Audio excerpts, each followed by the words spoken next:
De bruit pour le plus blanc des Portugais. André et son premier stand-up.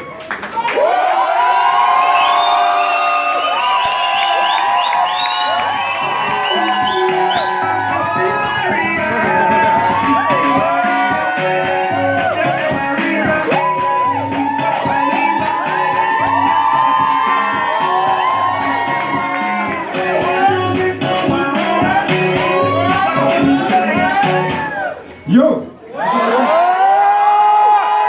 Vous allez bien? Bonjour, moi c'est André alors. C'est mon premier stand-up, donc merci d'être venus à tous. Premier stand-up dans un resto chinois. Bon, ils ont été sympas, ils m'ont fait une petite loge, tu vois, tranquille. J'ai plein de trucs à manger, des gyoza, des dim sum, des ching chong, il y avait tout. Bon, après, je vous explique. La loge, c'était la cuisine, en fait. Hein. C'était tranquille. Ils m'ont laissé une petite place sur la tac avec deux têtes de chat coupées autour de moi. C'est particulier. Bon, je suis content de vous voir. Vous êtes beaux. Hein. Vous êtes vraiment beaux. Je vois que vous avez bien profité des vacances. Hein. Toi, t'es vraiment beau. T'es beau, t'es beau. Toi aussi, t'es beau, André. Toi, t'es là.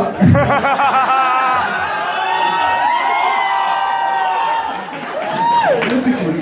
Moi, en tout cas, j'ai jamais été aussi blanc de toute ma vie, les gars. Pourtant, je suis à moitié portugais, hein. Je suis censé être bronzé, beau, poilu. Bon, au moins, je suis poilu. C'est déjà ça. Hein. Mais bon, je vous avoue que généralement, quand je dis que je suis portugais, il y a toujours une meuf qui vient qui dit ah ouais, t'es portugais, mais de où? Mais qu'est-ce que ça veut te foutre? Qu'est-ce que ça veut te foutre dessus? Moi, je viens de Valpaço. Quelqu'un connaît Valpaço ici? Non. Alors shut the fuck up. Moi généralement quand je dis Valpaço, les gens me demandent si je veux un mouchoir. Non mais je vous avoue aussi, si je suis aussi blanc, c'est parce que j'ai fait le pari de passer mes vacances en Belgique. C'était un pari de merde, hein. Il a fait que pleuvoir, il pleuvait. Moi, l'autre jour, je croise Thomas dans le coin de la rue, je sais pas si vous voyez Thomas. Bon, je vous explique, Thomas, c'est le corps de Matt Pokora et la voix de Don Corleone. Ouais. Je le vois, il me fait ouais mec, parce qu'il parle comme ça. Ouais mec, j'en peux plus tellement que mes couilles c'est devenu des flotteurs. Bientôt je vais aller au taf, je vais faire du kayak sur mes couilles. C'est bizarre, tu vois, mais bon, maintenant je comprends pourquoi il y a plus de voix. Moi, mes parents ils sont partis 2 mois au Portugal. Tu vois, ma mère elle m'avait demandé d'arroser les plantes dans son jardin. Donc, enfin, je sais pas si vous connaissez les mamans portugaises, elles demandent pas une menace en fait. Elle m'avait dit bon, André, si je reviens et qu'on me bloque à ce mois, soit le choix. Soit je te casse dans les côtes, soit je te pète le testicule. Bon, heureusement, il a tellement plu que j'ai pas eu à choisir. Mais bon, après avoir niqué tous mes congés, j'étais content de revenir au bureau, tu vois, j'avais envie de voir mes collègues. D'ailleurs, il y en a dans la salle. Mais bon, vous savez, vous revenez, et qui vous voyez en premier? Martine de la Contaille. Martine de la Contaille, je sais pas si tout le monde voit c'est qui Martine de la Contaille, c'est la blonde au bout du couloir, avec sa petite manucure comme ça, qui te casse les couilles, elle raconte sa vie tout le temps. Tu vois, rien que son bonjour, il t'a fatigué. Elle arrive, elle fait bonjour André. Martine de la Contaille liégeoise. Bonjour André, tu vas bien? J'ai vu que t'avais l'air blafard. Tu n'es pas malade, frère? Ah, tu as passé des vacances en Belgique? Oui, oui, oui. Arrête tes carabistouilles, hein. Moi j'étais à Balai. Je fais, c'est quoi Balai? Mais Balai, en Indonésie. J'étais avec mon mari, mes 2 enfants, hein, Brandon et Dylan. On s'est bien amusé, hein, mais je vais te montrer mes photos parce que toi t'as pas vu ma story sur Snapchat. Hein. Et là, tu sais que c'est l'angoisse. Elle va te montrer ses photos et elle va te parler de sa vie pendant toute la matinée.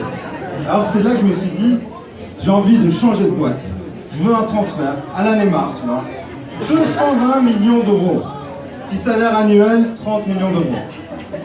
Sauf que toi, personne ne veut de toi, tu vois. Ton salaire mensuel, c'est 1300 euros, hein, les chèques repas et les éco-chèques. Je vois, ça t'a excité, éco-chèques. Mais si tu veux, je te vends mes éco-chèques. Hein. Parce que ma meuf, elle veut quand même acheter un truc pour faire des jus détox de merde. Mais bon, pour réussir ton transfert, il faut passer surtout l'épreuve de l'entretien. C'est pas facile à réussir un entretien. Moi, je me rappelle mon premier entretien. Ah, j'étais allé sur internet, j'ai regardé les tutos de réussirmavie.net. C'est un vrai site, hein, je vous jure. Et laisse tomber. Moi, c'est ma mère qui m'a coaché. Elle m'a dit, André, je suis ton coach. Position coach.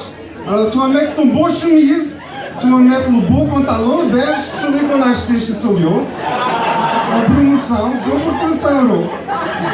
Et tu vas mettre nos papillons. Parce que c'est fini le cravate. C'est nos papillons. Et surtout, je vais dire en anglais, to be yourself. To be yourself.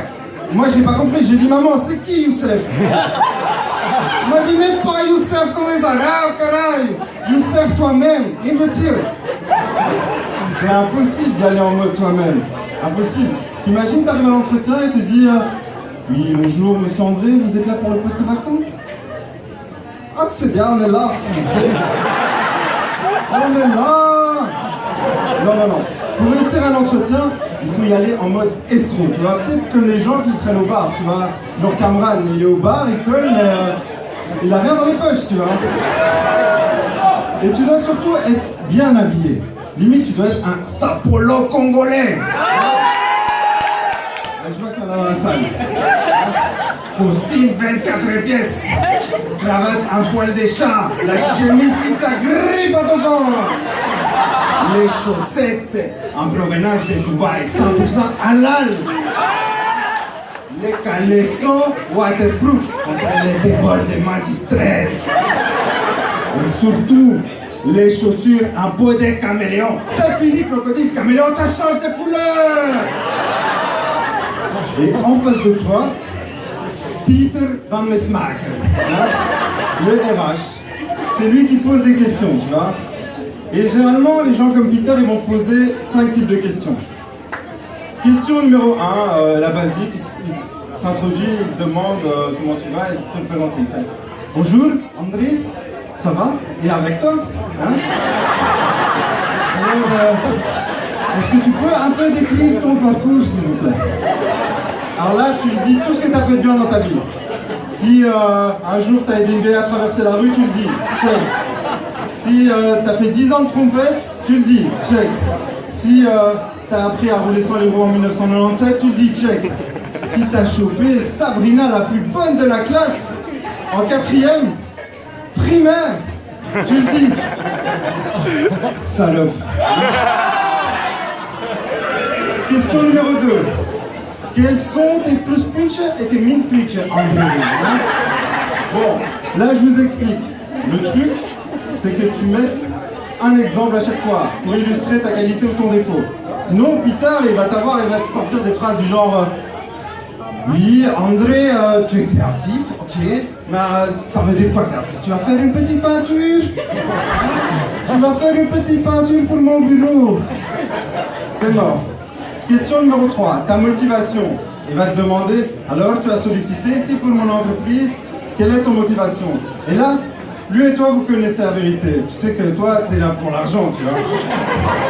T'es là pour l'argent, t'es là pour t'acheter les dernières paires de Nike, aller claquer tous les menus du Burger King qui vient d'ouvrir. T'es là aussi pour avoir de la maille pour les biatchs, évidemment. Bon, il y a quand même ma fiancée dans la salle, donc... En plus, avec toutes ses copines, je vais me faire défoncer. Alors, question numéro 4, la plus importante. Il va te dire, André, spreekt u Nederlands?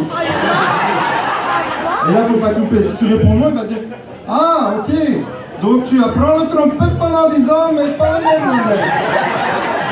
Hein? Les priorités, c'est bon ça, hein? Tu apprends le lingala avec tous tes amis, hein? Le néerlandais, ça c'est non, hein?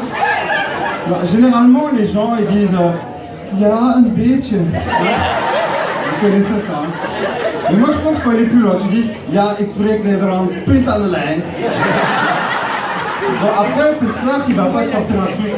Ja, en waarom is er risico op inflatie in een hoge conjunctuur, André? Ja, conjunctuur, natuurlijk. Schofskip. Et enfin, la toute dernière question, les questions que j'appelle les questions what the fuck. C'est du genre, oui, décris-moi la couleur verte comme si j'étais aveugle. Hein? Ou alors, combien de balles de golf on peut mettre dans une golf? Et là, Peter nous adresse cette dernière question et nous dit, bien André, j'ai pas beaucoup de temps, j'ai que 30 secondes. Allez, dis-moi un truc que t'as fait dans ta vie qui va m'impressionner. Et là, j'étais sur le cul. Je savais pas quoi dire, alors j'ai inventé un truc, j'ai dit que j'étais la voix française de Sergent Garcia dans Zorro. Hola, chico! Zorro! Bienvenido! Et là, il me dit, André, ça c'est pas français, hein? C'est espagnol, hein? Ah ouais? Alors nique ta mère, Peter! C'est tout pour moi!